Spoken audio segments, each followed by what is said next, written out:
Je suis Philippe Saby, je suis ingénieur en informatique, donc pas du tout, alors pas du tout technique sur le côté administratif de la chose.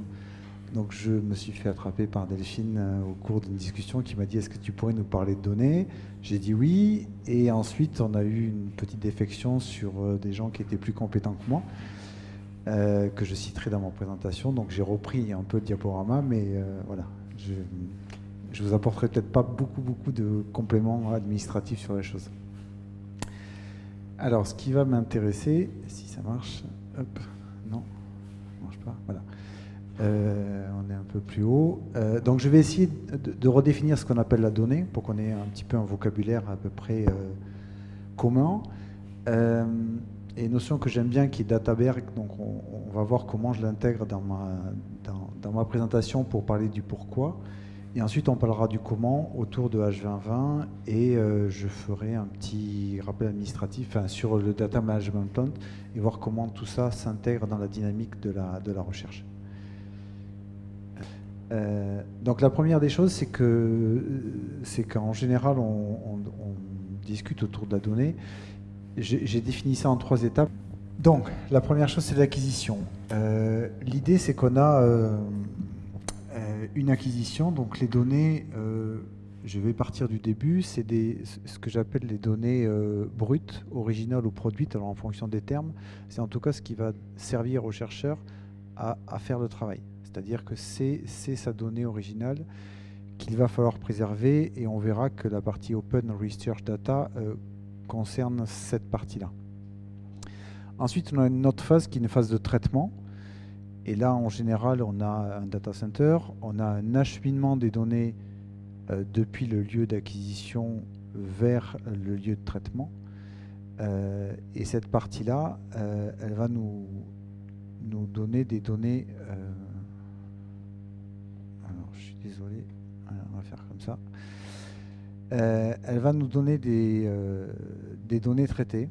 Donc, c'est un ensemble de données qui vont toujours être utiles dans la dernière partie du traitement qui va être la valorisation.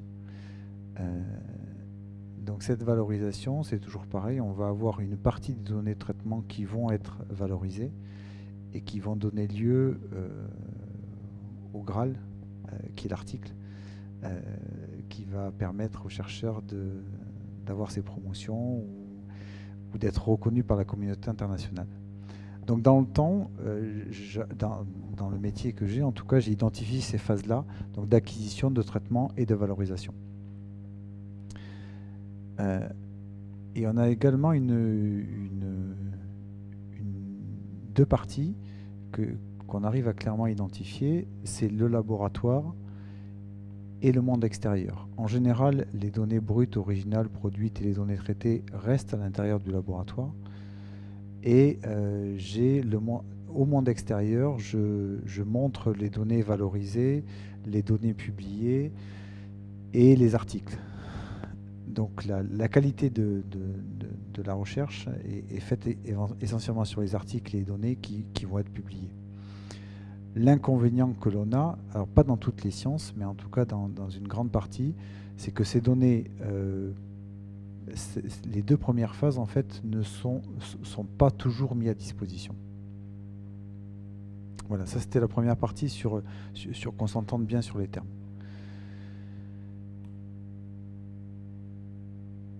Donc maintenant, pourquoi on a un problème avec le traitement de ces données-là? Et je parle de la notion de Databerg. On a vraiment, pour moi, une différence entre le monde extérieur, qui est la partie émergée, et le laboratoire.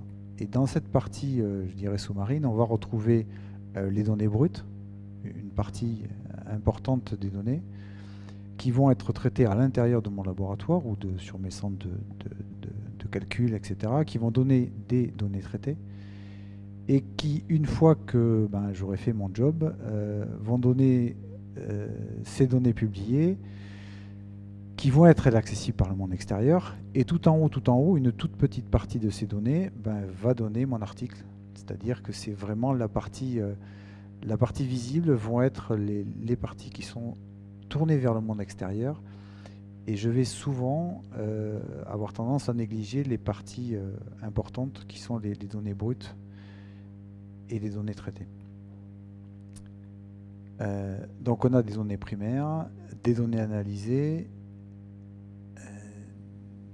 les données exploitées pour l'élaboration des résultats et enfin les données intégrées dans les publications.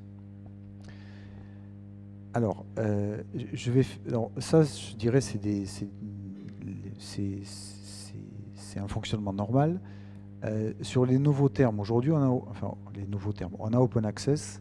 Pour moi, l'Open Access est vraiment tourné vers la partie publication et données publiées. D'accord? Pas du tout ou pas trop vers la partie data, la data brute. Donc là, on a les termes Open. Alors, j'ai mis entre parenthèses Research parce qu'on est vraiment sur Open Research Data, sachant que Open Data, c'est un terme à peu près générique, mais qui aujourd'hui s'est surtout développé autour des données plutôt administratives et statistiques. On trouve de l'open data pour savoir combien d'étudiants sont inscrits en master, on trouve des choses autour de ces variables-là. Donc c'est pour ça que je parlerai plutôt d'open research data quand on parle de données brutes, originales ou produites qui peuvent être mises à disposition de la communauté. C'est bon sur ces termes-là, ça vous va? Si vous avez déjà des remarques en me disant non Philippe, tu as totalement tort, ce que tu présentes n'est pas vrai. Alors, le constat de ça, c'est quoi? C'est qu'en fait, on veut faire... aujourd'hui, on veut faire sortir de l'eau ces données open data, en fait, et les remettre dans le monde visible. Aujourd'hui, on est vraiment dans un mode sous-marin. Et donc, on a une part importante des données qui sont financées, mais qui restent invisibles, et donc qui ne sont pas exploitées. Les données ne sont pas accessibles. Bon, ça c'est parce qu'elles sont vraiment cachées dans mon labo. Les formats ne sont pas ouverts. On a un problème de standardisation. Et on a souvent une utilisation verticale de nos données et on n'arrive pas à avoir d'exploitation horizontale, puisqu'en fait, l'idée c'est de pouvoir faire de la recherche avec une thématique, mais pouvoir chercher des données transversalement. Et ensuite, on n'a pas de licence associée, puisque de toute façon, comme on ne les publie pas, on n'a pas associé de licence, et on a besoin d'associer une licence pour savoir comment ces données peuvent être réutilisées. Donc, on a depuis quelques années une dynamique autour de ça, et notamment, on s'est posé la question de comment essayer de faire sortir ces données et pouvoir les rendre le plus accessible possible. Et donc le comment, on a une partie des réponses autour de H2020 et du Data Management Plan. Alors la première réponse, c'est soyons fairs. En gros, on a sorti cet acronyme-là depuis 2014 à peu près. Donc l'idée, c'est findable, accessible, interoperable and reusable. C'est-à-dire que je dois pouvoir trouver les données. Donc pour les trouver, il faut qu'elles soient indisponibles et qu'elles soient décrites correctement avec des métadonnées qui sont pertinentes. Il faut qu'elles soient accessibles, c'est-à-dire que ce n'est pas du tout de les trouver, il faut que je puisse les utiliser, donc il faut que le format soit ouvert et interopérable. Et ensuite, il faut que j'ai associé une licence pour qu'elle soit réutilisable. L'idée, c'est que si je mets une licence qui est fermée, même si je peux les trouver, je ne pourrai pas l'utiliser. Donc l'idée de la Commission européenne, et plus largement dans le monde de la science au niveau international, on a vraiment ces idées-là de faire sortir ces données et de les rendre accessibles pour pouvoir faire des recherches qui seront plutôt transversales et horizontales, plutôt que verticales comme c'est le cas actuellement. Le deuxième aspect, c'est la définition de ce qu'on peut appeler Open Science. Alors, il y a plein de termes. La communauté européenne a choisi Open Science avec des cercles concentriques. Et autour d'Open Science, elle a mis 3 morceaux. Donc un morceau qui est autour, qui est plutôt à droite, qui est autour de l'enseignement. Ça, c'est pas pertinent, c'est pas ce dont je vais parler aujourd'hui. Autour de la publication avec l'Open Access et ce qu'on a appelé Open Research Data, qui va plus nous concerner aujourd'hui. Et il y a un détail de chacun de ces morceaux. Alors voilà, autour de l'Open Research Data, on a également, alors je ne sais pas si vous le voyez bien, mais on travaille également sur donc les repositories des données, l'endroit où je vais aller mettre mes données, mais on va travailler également sur le chercheur lui-même, c'est-à-dire comment j'appréhende le partage de mes données. Alors paradoxalement, ce n'est pas toujours le but du chercheur de partager ses données, même si certains disent ouais super, je veux partager, mais partager c'est aussi avoir un risque de concurrence. Donc souvent on veut bien partager, mais quand on est sûr que les autres ne vont pas piquer nos idées, quoi. Et ensuite il y a tout un état autour des méthodes et des formats que je vais pouvoir utiliser. Et le dernier outil qui est utilisé par la communauté, alors communauté internationale au sens large, et la communauté européenne en particulier, c'est le Data Management Plan. Donc l'idée c'est, alors ça c'est une des définitions en fait, donc l'idée c'est que la communauté européenne cherche à décrire un cycle de vie de nos jeux de données qui sont collectés dans le but de les mettre à disposition. Donc un Data Management Plan, c'est un document qui est relativement formel, qui va préciser la façon dont les données sont produites, traitées, décrites, partagées, protégées, conservées, et ce, même à l'issue du projet. C'est-à-dire qu'on déborde largement la durée du projet. On va pouvoir s'en servir comme une feuille de route. Il va être vraiment centré sur les jeux de données, et on verra qu'au sein du projet, on a plusieurs jeux de données. C'est un livrable du projet. Alors pourquoi le rédiger ? La première question, c'est, alors maintenant c'est pas vrai, mais demain je pense que ça sera vraiment vrai, c'est pour obtenir le financement. Parce qu'aujourd'hui, ça reste pas une contrainte, mais demain, ça, à mon avis, ça sera a priori, c'est-à-dire que pas de DPM, pas de financement. Et ensuite, je pense que ça peut planifier, aider à planifier les actions et rendre vos données un peu faire. Et je pense que c'est quelque chose d'assez pertinent pour la suite. En tout cas, c'est quelque chose qui pourra permettre vraiment cette utilisation transversale des données. Alors, une autre définition qu'on trouve sur Doranum, qui est un outil assez intéressant dont je parlerai tout à l'heure.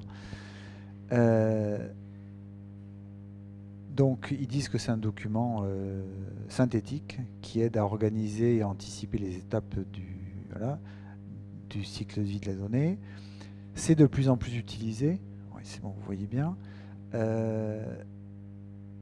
On est clairement aujourd'hui dans un contexte politique qui va en faveur de l'open data. L'Europe, les États-Unis, l'Australie ont adopté des DPM, même s'ils ont des formats un petit peu différents. Et on est vraiment dans cette optique orientée libre accès, c'est-à-dire que je vais déployer mes données et si c'est possible, je vais les ouvrir entièrement. Alors, dans le petit, le saviez-vous, on a un détail qui dit qu'effectivement on fait la différence entre donc le partage des données, mais pas forcément l'ouverture totale. C'est-à-dire je suis capable de partager mes données, elles sont accessibles. Par contre, elles ne peuvent être accessibles qu'à une partie restreinte de la communauté. C'est-à-dire que le fait d'être ouvertes ne veut pas dire qu'elles sont ouvertes à tout le monde. Donc on a la capacité à les mettre à disposition. Simplement, on utilise pour ça des logins, des mots de passe. Enfin, on peut restreindre la communauté pendant un embargo et ensuite on peut les ouvrir complètement. Donc la réalisation d'un data management plan, c'est également être capable de suivre un calendrier et d'avoir des étapes un petit peu claires sur la façon dont je vais faire le job. Et on a aujourd'hui des outils dédiés, j'en parlerai tout à l'heure. Donc finalement, le DPM se retrouve au centre d'un certain nombre d'items assez intéressants. Il fait une synthèse, que ce soit les parties administratives, la description des données, la documentation, le stockage, le partage, la conservation, la sécurité. En fait, il n'apporte rien de nouveau, c'est-à-dire que tous ces points-là existent aujourd'hui, en général. Simplement, ils n'ont pas de lien entre eux, ils n'ont pas une vraie visibilité. Et ce qu'amène le Data Management Plan, c'est d'essayer d'apporter une cohérence dans cette logique-là et surtout de rendre les données disponibles. Donc, si je fais un focus maintenant sur ce DPM, on a effectivement 8 sections. Les sections 1 et 2 sont des informations plutôt générales sur le projet. La section 3 là on rentre un peu plus dans les données. La section 4 parle de la sécurité, de la gestion des risques et de l'éthique. Les sections 5 et 6, c'est des sections itératives en fait sur les jeux de données. Et ensuite, on a la section 7 sur l'archivage des données. En gros, que se passe-t-il après la fin du projet? Et ensuite, on a une section sur les ressources nécessaires. Donc j'ai emprunté cette série de slides à Aurore Cartier, Magali Moisan et Nathalie Rémonet qui travaillent respectivement sur ces sujets-là, qui sont domaine IST et qui sont les spécialistes et qui ont rédigé un manuel pour la rédaction d'un DPM. Donc si je rentre un petit peu dans la section 1, donc j'ai une en-tête, un objectif. La section 2, c'est les informations générales sur le projet, donc le financeur, les références de la convention de financement, les mots-clés. Il faut savoir qu'en fait un DPM va s'adapter au financeur. C'est-à-dire que dans le cadre d'H2020, on verra après sur les outils, je vais pouvoir formater mon DPM en fonction de ce que va vouloir voir mon financeur, puisque c'est ça également le but. Même si aujourd'hui le DPM est fait a posteriori, c'est-à-dire qu'une fois votre projet est accepté, je pense que demain il sera a priori, donc il sera obligatoire avant le dépôt du dossier. Je qualifie là pour l'instant un petit peu comme un tour de chauffe, c'est-à-dire que si je prends l'exemple de la communauté européenne, il s'exerce sur une méthode et je pense qu'après elle sera obligatoire. La section 2, on décrit un petit peu les données, on précise comment les données ont été produites, collectées, à qui elles appartiennent et comment y accéder. Donc ça, on rentre un petit peu plus dans le détail de l'ensemble des données. On associe la sécurité, on évalue les risques et les menaces qui pèsent sur les données tout au long du projet. Et en gros, comment je peux garantir que ces données-là seront pérennes dans le temps. Alors ça peut être soit par la phase d'acquisition de la donnée, on l'a vu tout à l'heure, c'est-à-dire que j'ai un instrument qui est potentiellement non pérenne, donc je pourrais avoir des problèmes, ou alors c'est dans l'acheminement des données, ou alors dans la conservation de mes données sur mon data center. J'ai un certain nombre d'items qui vont pouvoir venir décrire les risques associés à ces données-là. Au sein de ces données, on peut avoir plusieurs jeux de données. C'est-à-dire que je peux avoir des sources de données différentes, ou je peux avoir des traitements qui vont être différents. Donc je vais décrire chaque jeu de données, sa nature, ses caractéristiques techniques et ses modalités de diffusion. Donc là, ça va être important. En général, on associe ce qu'on appelle alors c'est pas standard, mais un DOI, c'est-à-dire un Digital Object Identifier, qui va pouvoir identifier de façon unique et certaine un jeu de données qui va me permettre d'avoir une référence claire indépendamment de l'endroit où va se trouver mon jeu de données. C'est-à-dire que je vais pouvoir le déplacer d'un data center à l'autre, par contre sa référence restera unique. Alors, il y a des sites comme DataSite par exemple dont c'est le métier. Dissémination et protection, on en a parlé. Donc il faut identifier les données sensibles, leurs besoins de protection, le potentiel d'ouverture des données, s'il y a des embargos ou pas, s'il y a les licences spécifiques à attribuer, sachant que ça, on va le faire par jeu de données. On ne va pas le faire pour l'ensemble des données. Et donc, voilà, ce qu'on propose, c'est ouvrir au maximum et fermer vraiment quand c'est nécessaire, alors que c'est vrai que pour l'instant, souvent, on a tendance plutôt à fermer nos jeux de données et à les ouvrir. Donc, l'idée, c'est de redonner un petit peu la place aux données et d'avoir le plus de données possible disponibles pour cette utilisation-là. L'archivage des données, en fait, à la fin de votre projet, une partie des données va être éligible à l'archivage. Alors moi je dis aussi une partie est éligible au début parce que toutes les données qui sont produites et qui sont des données originales sont également éligibles à l'archivage. Dans l'inconscient collectif, on arrive à la fin du projet, on dit ok, sur toutes les données que j'ai traitées, je vais en archiver certaines. Et on a exactement le même problème, c'est-à-dire l'endroit où on va les stocker, quel va être le volume et quelle va être la durée de conservation préconisée. Alors, je discute souvent avec des chercheurs et si je lui dis pendant combien de temps tu veux conserver tes données, j'ai en général toujours la même réponse, c'est tout le temps. Rares sont les scientifiques qui vous disent non, mais j'accepte de perdre des données. Donc en fait, on est quelque chose qui est cumulatif, c'est-à-dire que la durée de conservation, c'est le maximum, et je leur dis souvent, ben, c'est surtout quel moyen tu as pour financer cette conservation-là, puisqu'elle n'est pas, elle est pas neutre.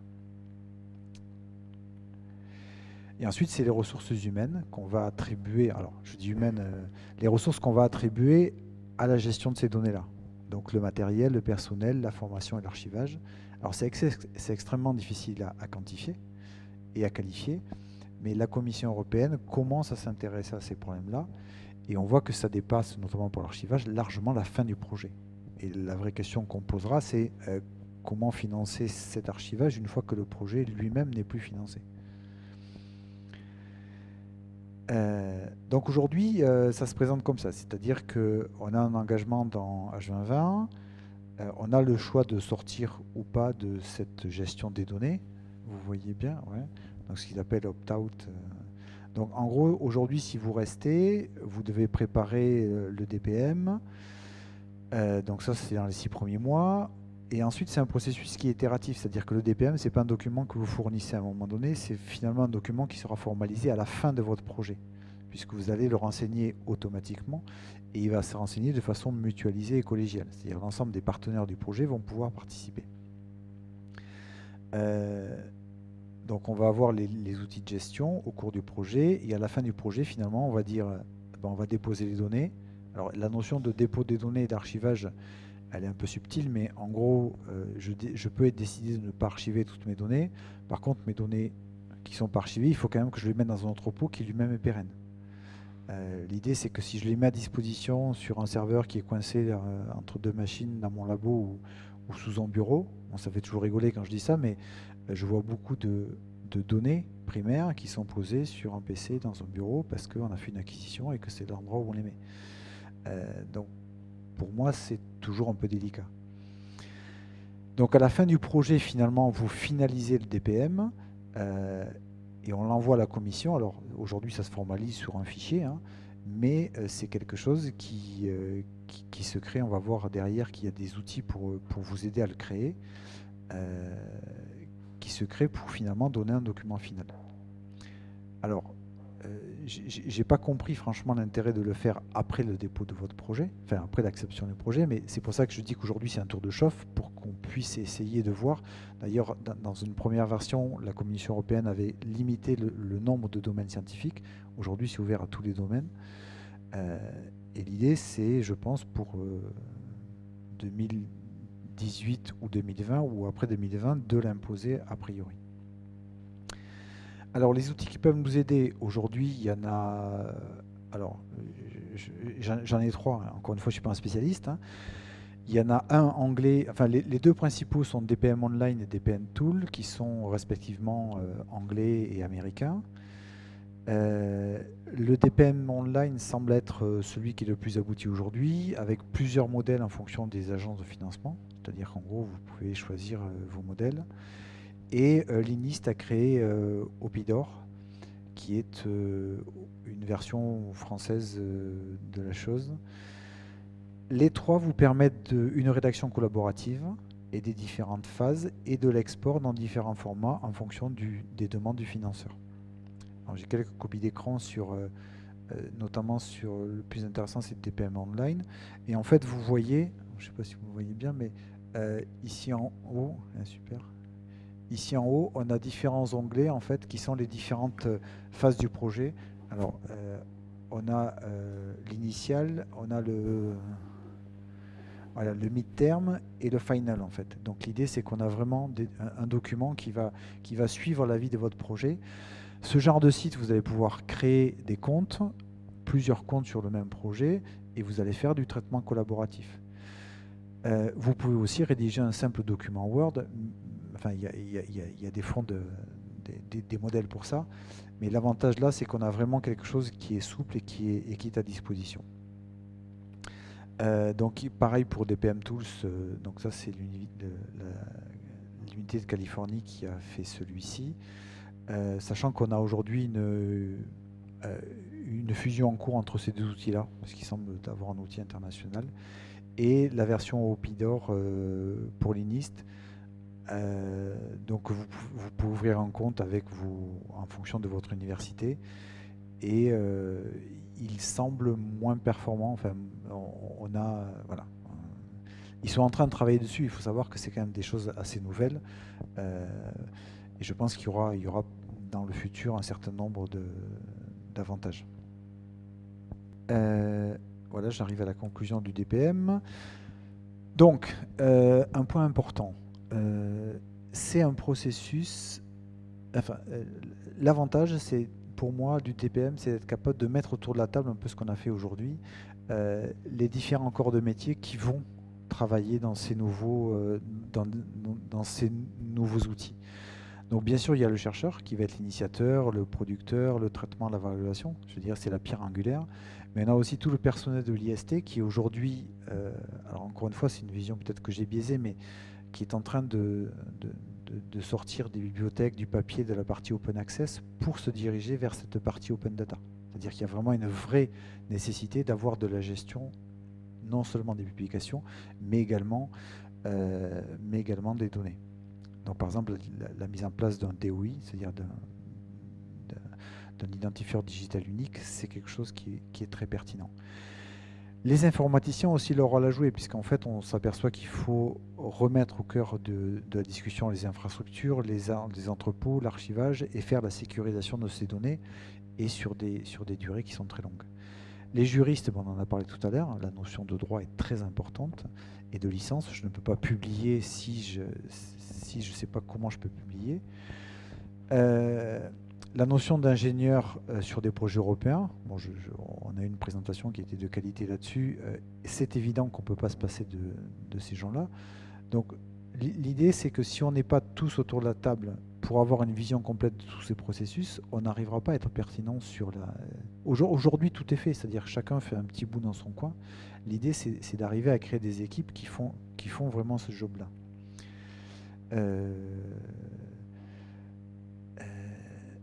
Donc, le principal écueil, c'est que c'est un processus qui aujourd'hui va nécessiter des ressources.